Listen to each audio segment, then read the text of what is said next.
देश में एक माहौल है अतीत में जीने का।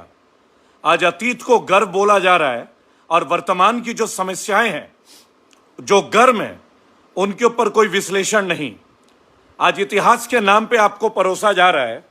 आज जिसके पास नौकरी नहीं है, जिस दुकान के पास ग्राहक नहीं है, जिस ऑफिस में जॉब नहीं है, एम्प्लॉयमेंट नहीं है, जहां लोग परेशान हैं, जहां वर्किंग पीपल परेशान है, अचानक से वहां व्हाट्सएप में एक मैसेज आता है और वो मैसेज देखते ही लोगों में जोश आ जाता है कि नहीं, हमारा इतिहास गौरवशाली है, हमारे इतिहास। और एक झटके में वर्तमान की समस्याओं से आपको तुरंत उठा के सीधा अतीत में लेके चला जाता है, जहां हमें बताया जाता है कि हमारे अतीत में हम सोने की चिड़िया थे। माना बिल्कुल सच, हम सोने की चिड़िया थे, लेकिन जो थे वो थे। वर्तमान में हम क्या है, हम सोने की चिड़िया कैसे दोबारा बनेंगे, इसके ऊपर बात होनी चाहिए, ना कि किसने हमें लूट लिया, कौन हमें क्या किया, इन बातों में क्या रखा है। बजाय इस बात के कि हमें क्या करना चाहिए, युवाओं को क्या रास्ता देना चाहिए, किस तरीके से डेवलपमेंट आएगा। विकास विकास विकास के दावे आपको मैं बता रहा हूं। विकास विकास करते हुए कराती हुई विकास की मम्मी विश्वास जो वो इस दुनिया को छोड़ के चली गई, लेकिन विश्वास की जो पुत्र हैं विकास, वो कहीं नजर नहीं आए। आज हर जगह व्हाट्सएप पे बड़े बड़े मैसेज, मूर्तियों के मैसेज, भवनों के मैसेज, हमारे तलवारों के मैसेज, हमारे राजाओं के मैसेज, हमारे महाराजाओं के मैसेज।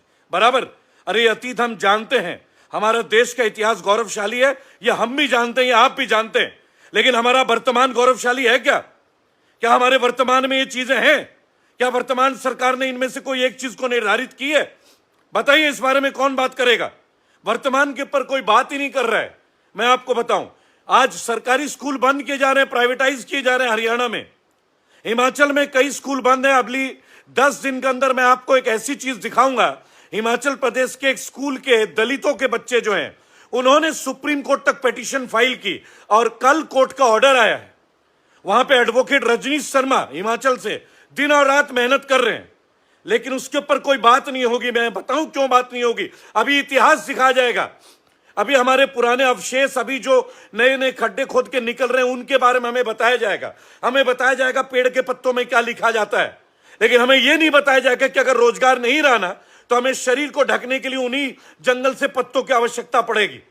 लेकिन उसके ऊपर कोई चर्चा नहीं हो रही है। दोस्तों, मैं आज आपसे एक बात बोलूंगा। आज बहुत जगह अजान और माइक की बात हो रही है। क्या आपको नहीं लगता कि सबसे ज्यादा प्रदूषण मीडिया फैला रही है? और ये गोदी मीडिया के वो चैनल है जो सरकार की उपलब्धि गिनाते गिनाते थकते ही नहीं है, और जो भी सरकार की कमजोरी है, जहां लोगों के साथ अन्याय हो रहा है, वहां पे ये मीडिया गूंगी बहरी होकर बैठ गई है। तो आपको नहीं लगता है कि लाउड स्पीकर में बैन हो चाहे ना हो, ऐसे गोदी मीडिया को बैन होना चाहिए? नेटवर्क 18 के अमन अरोड़ा ने कह दिया कि बदले की भावना से राजस्थान में मंदिर तोड़े गए। क्या नेटवर्क 18 वाले कभी बता पाएंगे कि जो जहांगीरपुरी का हादसा हुआ था और जो राजस्थान का हादसा हुआ किस तारीख को हुआ है? क्या आप जानते हैं? अमन अरोड़ा ने नेटवर्क 18 के सरेआम झूठ बोल दिया, और वो झूठ सबके सामने ओपन हो गया दोस्तों। और कोई बताएगा राजस्थान में जो मंदिर टूटा है, वहां पे कौन है पार्षद, वहां पे एमसीडी के लोग कौन है, और वहां के एमपी कौन है, मेंबर ऑफ पार्लियामेंट कौन है, एमएलए कौन है? आप जानते हैं? कल लोगों ने भगा दिया उनको, बालकनाथ जी को, आप जानते होंगे, भाजपा से हैं। वहां के जो लोकल पार्षद है वो भी भाजपा के हैं, वहां की जो म्युनिसिपैलिटी के जो हेड है वो भी बीजेपी के हैं, और उन लोगों ने संयुक्त तौर पे एक अप्रूवल दिया था कि मंदिर को तोड़ा जाए, साथ ही में मकानों को तोड़ा जाए, क्योंकि सड़क चौड़ी हो रही है। और उसको धर्म के नाम पे दिखा दिया गया कि राजस्थान गवर्नमेंट ये कर रही है, जबकि वहां पे बीजेपी के लोग विद्यमान है। लेकिन ये भी नेटवर्क 18 एक गोदी मीडिया जो है, ओपनली देश के तमाम लोगों को झूठ बोल के दिखा रही है, लेकिन आज उनका झूठ का पर्दाफाश हो चुका है। आप इतिहास में रहना चाहते हैं या वर्तमान में रहना चाहते हैं? पहले यह बताइए, इतिहास गौरवशाली है क्या? वर्तमान गौरवशाली है क्या? व्यापारी खुश है, किसान खुश है, युवाएं खुश है क्या? कॉन्ट्रेक्चुअल टीचर खुश है? आपको बता दें, उत्तराखंड में 2200 लोग, उत्तराखंड में जहां लगातार इनकी दूसरी बार सरकार है, वहां कोविड में जो स्वास्थ्य कर्मी थे उनको निकाल दिया गया है। आज वो सीएम हाउस के यहां मार्च कर रहे थे, उन पर लाठी बरसाई गई है। एक प्रेग्नेंट महिला है, उन तक को पुलिस ने लाठी से पीटा है। ये मैं नहीं कह रहा हूं दोस्तों, तमाम अखबार, तमाम चैनल खोल के देख लीजिएगा। किसकी दोष है इसमें? या हमारा इतिहास काम आएगा, वर्तमान काम आएगा? आप सोचिए, इतिहास के नाम पे हमारा वर्तमान का गुड़ गोबर हो रहा है। हम है कि इस बात को खोल के देख ही नहीं रहे। और रही बात है उन लोगों का जो हमें बोलते हैं राजस्थान जाओ और जाओ, मुझे एक बात बता दो, कानून से बड़ा कोई है या कानून से बड़ा कोई सरकार है या पार्टी है? आप एक बात बताइए, ऐसे कैसे हो सकता है कि एक भी प्रेस कॉन्फ्रेंस पीएमओ कार्यालय के अंतर्गत नहीं हो रहा है? एक भी मीडिया ये नहीं पूछ रही है कि पीएम केयर फंड जो है वो आरटीआई के दायरे से बाहर क्यों है पिछले 2 साल से? क्या ये पूछना हमारा अधिकार नहीं है? बुलडोजर चल रहा है, क्यों चल रहा है, किसके ऊपर चल रहा है? बिना कोर्ट के परमिशन के।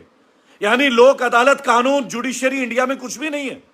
अभी कुछ दिन पहले गौतम बुद्ध नगर के झाझर में, ग्रेटर नोएडा के झाझर में सब तोड़फोड़ किया गया बगैर कोई सरकारी परमिशन के, कोर्ट के आदेश के बावजूद। आपने मेरे वीडियो में देखा होगा, मैंने एक बहुत बड़े अधिकारी से पूछा था कि सर रजिस्ट्री के पैसे क्यों लेते हैं हम? कहते अभी मैं कुछ नहीं बोलूंगा। तो कब बोलोगे? आखिर बोलोगे कब? और मैं आपको अगले 10 दिन के अंदर जेवर में, झाझर में, ककोड़ में, जेवर एयरपोर्ट के नाम पे जो इलीगल कॉलोनी काटी जा रही है उनमें से एक एक कॉलोनी का पर्दाफाश अपने वीडियो में लाइव करूंगा और आपको यह बताऊंगा कि कितने की स्टाम्प ड्यूटी सरकार ले रही है। क्यों बेच रहे हो भाई? एसडीएम साहब सो रहे हैं, प्राधिकरण के लोग सो रहे हैं क्या? क्या यह हिंदू मुसलमान की बात है? आज आप कॉलोनी काटने दे रहे हो सरकार की सांठगांठ से, जब वो बेच देंगे फिर आप बोलोगे बाबा का बुलडोजर चलेगा गरीबों पे। क्या क्या बुलडोजर है ये? किस तरह का बुलडोजर है ये? हिंदू मुसलमान सबको रौंदा जा रहा है और जो बिल्डर हैं वो पैसे कमा के भाग रहे हैं दोस्तों, मस्ती से भाग रहे हैं, उनके ऊपर कोई कुछ नहीं हो रहा। मैं आपको बताऊं, हर सरकारी अफसर कहीं ना कहीं लिप्त है। आप बोलो तो मैं प्रूव करके दिखा दूंगा दोस्तों, ये कोई ऐसी घटना नहीं है, ये प्रूव होगा। अगले 10 दिन में हम आपको तमाम बिल्डरों के सब चीज दिखाएंगे कि एयरपोर्ट के नाम पे कितनी धांधली की जा रही है, कितने प्लॉट बेचे जा रहे हैं, जहां पे एयरपोर्ट है ही नहीं उसके नाम का भी धांधली हो रहा है। और यहां के प्रशासनिक अधिकारी चुप बैठे हैं, आप सोचिए, और मीडिया चुप बैठी है क्योंकि मीडिया को केवल, बल्कि इन अधिकारियों को एक पैकेज दिया गया है कि मीडिया को भी पैकेज बांटे। ये मीडिया के लोग उसी दफ्तर के बाहर आपको शाम को मिलेंगे। ऐसा कैसे हो सकता है दोस्तों? इतनी बड़ी तोड़फोड़ में राष्ट्रीय मुद्दे का एक चैनल नहीं था जिस दिन मैंने आपको रिपोर्ट किया। क्या पैकेज मिल रहा है इन लोगों को? क्या इन लोगों को पैसे दिए जा रहे हैं? या यहां भी हिंदू मुसलमान की बात है? आप बता दीजिए एक बात।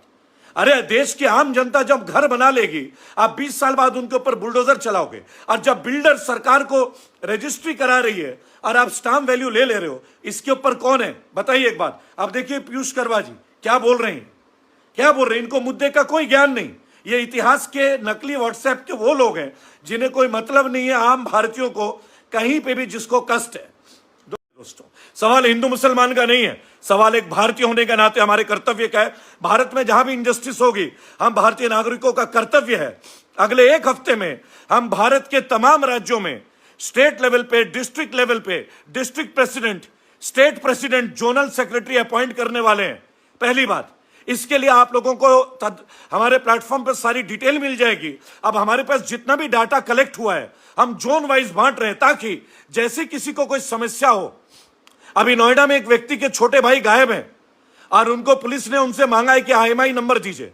अब उनके पास IMI नंबर का डब्बा नहीं है तो वो ट्रैक नहीं कर पा रहे। अब देखिए इसके लिए उन्होंने मेरे को पूरी डिटेल भेजी, उस डिटेल के लिए मैं उनकी मदद करने वाला हूं। कल मैं उनसे मिलूंगा दोस्तों, अभी मैं उनको कॉल करने वाला आपके सामने ही थोड़ी देर में, और उनके साथ मिलेंगे। भारत के कोने कोने में जहां भी इंजस्टिस है, अब हम लोग वॉलंटियर्स, डिस्ट्रिक्ट प्रेसिडेंट और स्टेट प्रेसिडेंट अपॉइंट करने वाले हैं ताकि हम लोग सरकार को बता सके कि कौन से डिपार्टमेंट में। आप लोगों ने मूवी देखा है ना गब्बर दोस्तों, देखा होगा है ना? आप लोगों ने देखा होगा, आप लोगों ने रजनीकांत की भी मूवी देखी होंगी, बहुत इंस्पिरेशन लगते हैं। आजकल तमाम व्हाट्सएप में दिखाया जा रहा है RRR, देखिए उसमें देश सेवा दिखाई गई है। असली देश सेवा क्या होती है दोस्तों? अपने जिले में, अपने राज्य में, अपने मोहल्ले में जहां कोई प्रॉब्लम है आप उसके लिए आवाज उठाते हैं कि नहीं? पहली बात, बराबर। तो रेबल फाउंडेशन आप लोगों के बीच में आ रहा है। हम लोग 15 मई के पहले राज्य स्तर पे प्रत्येक राज्य में state president, district coordinator appoint करने वाले हैं। आप लोग तैयार रहिए रेबल फाउंडेशन के साथ फुल फॉर्म पे, और हम अपनी पूरी ताकत इस सरकार को दिखा देंगे। सवाल कांग्रेस का, बीजेपी का नहीं है। जिस भी राज्य में, जिस भी जिले में प्रॉब्लम होगी अब हम दिखाएंगे आपको, हम उस मुद्दे को उठाएंगे दोस्तों।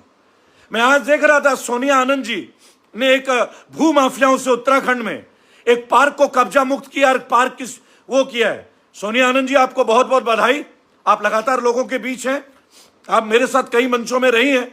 मैं तहे दिल से आपको धन्यवाद देता हूं सोनिया जी, विशेष तौर पे आप बधाई के पात्र हैं। आपने भू माफियाओं से इस पार्क को बचाया उत्तराखंड में, यह आपकी जीत है। लेकिन जिस सरकार के अंदर भू माफिया इतने साल से आप संघर्ष कर रहे हैं, hats off to you. Sonia Anand ji, आप एक लेडी हैं, welcome to Rebel Foundation ma'am. आप पहले भी मेरे को मिल चुका है, आपने मेरे लिए काफी सारी बातें भी कही हैं। दोस्तों तैयार हो जाइए, पूरे देश के तमाम राज्यों में, कश्मीर से लेकर कन्याकुमारी, रेबल फाउंडेशन अपने youth volunteers, district president, state secretary appoint करने वाला और जोनल हेड, आप लोगों ने जो मुझसे चाहा था वो करने की मैं शुरुआत कर रहा हूं।